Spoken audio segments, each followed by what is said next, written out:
In every sports league, a generational talent inevitably rises, transforming the game and elevating everyone around them, much like a rising tide lifts a boat. In swimming, it was Michael Phelps. In boxing, it was Muhammad Ali. In baseball, Babe Ruth. For women's MMA, Ronda Rousey took the mantle, while Serena Williams dominated women's tennis. In the NBA's darkest days, when the league was struggling, it was Larry Bird and Magic Johnson who brought it back to life. Then came Michael Jordan, and just like that, the NBA transformed from a league on the verge of collapse in the 70s to a global powerhouse by the 90s. Like pebbles into a well. My goodness. I mean, there's nothing you can do about it. That's the impact of generational talents, what they can truly achieve. Now, as we all know, the WNBA has struggled for decades and is often seen as a league in disarray. Despite their efforts, nothing seemed to reverse the tide, as they continue to lose millions year after year after year. We're asking for, a similar, not even the same shared revenue, but a similar percentage of revenue shared. Then, almost as if their prayers were finally answered, Caitlin Clark emerged. Caitlin Clark. Caitlin Clark. Caitlin Clark. Caitlin Clark. Caitlin Clark. As a devoted NBA fan for nearly 2 decades, I can honestly say I've never seen anyone quite like her. The NBA was already a dominant force when I became a superfan, so I never experienced one individual having this level of influence on a league. She single-handedly changed the perception of an entire sports association in a way I've never witnessed before. I'm going to go on the record and say she's the best female collegiate player ever. Now, here's where things get amusing for us, but downright dangerous for the WNBA. In the NBA, there's a phrase called fumbling the bag. We saw it when Nerlens Noel turned down a $70 million contract only to settle for $4 million. And again when Dennis Schroeder rejected an $80 million deal only to end up with $6 million.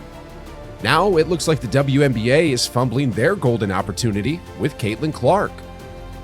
Hey, LeBron, you're 100% right on these girls hating on Caitlin Clark. Y'all petty girls. If they're not careful, we might just see Caitlin playing in another league. And if that happens, the WNBA could slide right back into being the punchline it's been for nearly 2 decades. What she's accomplished, give her flowers. Stop being petty, all you women out there. She got y'all ass charters. She bringing all y'all this money to the table, but y'all being petty like dudes. Basketball is full of stories about players who, feeling undervalued, walked away from their teams. Scottie Pippen and the Chicago Bulls, Jimmy Butler and the Minnesota Timberwolves, Kyrie Irving and the Cleveland Cavaliers, and most recently, Klay Thompson and the Golden State Warriors. Well, just a short time ago, the WNBA made a completely baffling move with Caitlin Clark, and honestly, if I were her, I'd be feeling pretty underappreciated right now. You see, when the 2024 regular season ended, the award winners were already obvious. MVP, Rookie of the Year, Sixth Woman, Defensive Player, the whole lineup. All that was left was the official announcements. Well, on September 22nd, the WNBA officially crowned A'ja Wilson as the league MVP. Naturally, with Caitlin Clark being the best thing to ever happen to the WNBA, we expected her announcement to come next. But 3 days later, on September 25th, they announced the most improved player instead. No big deal, Caitlin's recognition was going to be next, right? Well, on September 27th, instead of her name, they rolled out a list of records broken in the 2024 season. I couldn't help but laugh. I mean, seriously, what were they thinking? But still no big deal, right? I mean, Caitlin's announcement was going to come any day now. Well, then came September 29th, 1 full week after the MVP was revealed, and instead of Caitlin, they announced the Defensive Player of the Year. I laughed again. Everyone else was thinking, what's going on? But later that same day, the WNBA made another announcement. This had to be it, we thought, Caitlin's moment. Except, it wasn't. they announced Cheryl Reeve as Coach and Executive of the Year instead. At this point, things were getting ridiculous. Caitlin Clark was the biggest sensation the WNBA had ever seen, and she was head and shoulders above every other rookie. So, why wasn't she being announced? She had to be next, right? Well, not quite. On September 30th, the WNBA made another announcement. This time, it was about their expansion draft for the 13th franchise, the Golden State Valkyries. Seriously, at this point, everyone was asking, where in the world was Caitlin Clark? On October 2nd, another press release came out, and guess what? It was for the 2024 Kim Perrott Sportsman Award. Unbelievable. I literally laughed to myself. You're going to announce the Sportsmanship Award before the Golden Girl? By now, fans online were getting restless and the comments started pouring in. I noticed you still haven't congratulated Caitlin Clark on a Rookie of the Year award. Why is that? Another one read, posting this while hiding your Rookie of the Year, Caitlin Clark, is the type of move that shows why the league has been so unsuccessful. And then there was, what about Rookie of the Year? Are you going to send it to Caitlin via cash on delivery and wrapped in fish paper? Finally, someone summed it up perfectly. The WNBA's trolling at this point, laughing emoji. But anyway, finally, October 3rd rolled around, nearly 2 weeks after the MVP announcement, and they finally announced Caitlin. But it wasn't all sunshine and celebrations. Something just didn't feel right. You see, Caitlin Clark was hands down the best rookie of the 2024 class by a mile.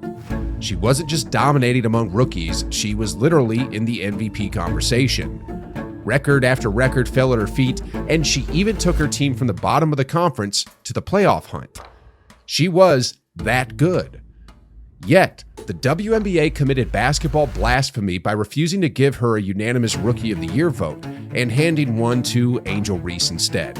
Should have been unanimous. Should have been. I agree. It should have been unanimous. Caitlin got 66 votes, and Angel, half my rebounds are from my own Mrs. Reese, got 1 vote to ruin the party. For Caitlin, this was a huge slap in the face. I mean, just look at the comparison between the two. Caitlin beat Angel 3-1 in the regular season matchups. Caitlin led her team to 3rd in the conference, while Angel's team finished dead last. And when you dive into the individual stats, the gap between them becomes even more ridiculous. Points per game, assists, steals, field goal percentage, 3-point percentage, free throw percentage, effective field goal percentage, and heck, even blocks. Caitlin dominated Angel Reese in every one of these categories. The only stat Angel leads in is rebounds.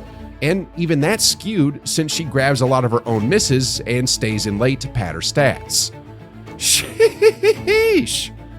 How did the WNBA manage to rob Caitlin Clark of a unanimous Rookie of the Year award when the picture is as clear as this? Anyway, here's what WNBA fans had to say about this. I really want to know who did the 1 vote. Like, what type of asshole do you have to be? Give me a break. This should be unanimous, arguably the best rookie season of all time. On purpose, so she wouldn't win unanimous. Jealousy is a bitter perfume. And here's one more fan comment that sums up what a lot of people are thinking about that 1 vote. Swoops is a POS. Sheesh, guys. It's wild that a league would do this to the one person in their 20 plus years of existence who could actually pull them out of obscurity and into the spotlight. For the last decade, they've practically been begging for money at every turn. I do feel like the pay gap would be something that, we could just take a donation around the NBA maybe. They were so strapped for cash that Kyrie Irving had to step in and support them during the pandemic. Now, given how Caitlin has been treated all year, the constant abuse she's faced both on and off the court, imagine what would happen if Caitlin Clark left the WNBA. Imagine her getting fed up with the on-court cheap shots, the verbal assaults off the court, the constant passive-aggressive jabs from all sides, and the league's refusal to step in. What if she decided to head overseas, like Gabby Williams, who just left the Seattle Storm to play in Europe? Or like Elizabeth Cambage and Diana Taurasi, who both left the WNBA for stints abroad. Sure, those players all left to chase bigger paychecks, but imagine if Caitlin left simply because she was done with all the non-basketball drama she's been forced to endure. I feel like I'm getting hammered. Here's the reality the WNBA needs to understand. Caitlin Clark doesn't need the WNBA. The WNBA needs Caitlin Clark. I mean, Caitlin's very first playoff series pulled in 1.8 million viewers for Game 1 and 2.5 million for Game 2. To put that into perspective, the average viewership of this first round series alone has already surpassed any WNBA finals ratings in league history. That's how transformative Caitlin Clark has been for the league. Don't get it twisted. Don't get it. Caitlin Clark is the reason why a lot of great things is going to happen for the WNBA. Honestly, with the way they've been treating her, saying things like the W is more than one player, leaving her off the Olympic team despite being in the MVP conversation, and allowing players to physically target her without consequence, it'd be hilarious to see how the league would react if their one golden ticket slipped away. Stephen A. Smith has already called this out in the past. You make the call because of the betterment of the whole in the end. That is not compromising your integrity. That is business. And y'all are going to find that out.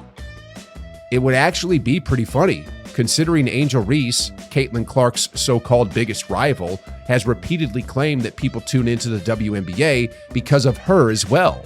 The reason why we watching women's basketball is not just because of one person, it's because of me too, and I want y'all to realize that.